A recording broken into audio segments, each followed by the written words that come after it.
يا صباح الورد. كتير منكم قالوا لي قفلي الظهر بتاع الحمام او بتاع السلاكه علشان الحمام ما يتاذيش في عز الحر او يبقى صهد عليه.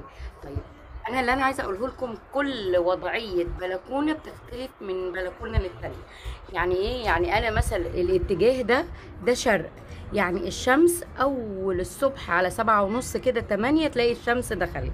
دلوقتي الساعه 12 الا 10 بالظبط، يعني لسه ما جاتش 12 زي ما انتم ملاحظين. هي اختفت تماما او خلاص ابتدت تختفي. ادي بصوا ما قرب مفيش اي شمس.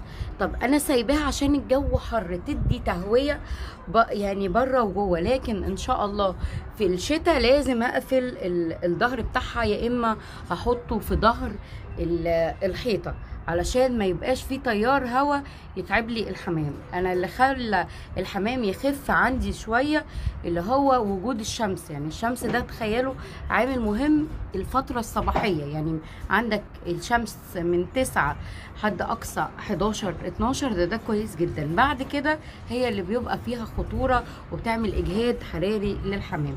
فشوف انت بقى اتجاه بلكونتك قبلي، بحري، محتاج تقفل، محتاج ان انت تفتح شوية عشان الجو حر، تقفل في الشتاء. فاهمين قصدي؟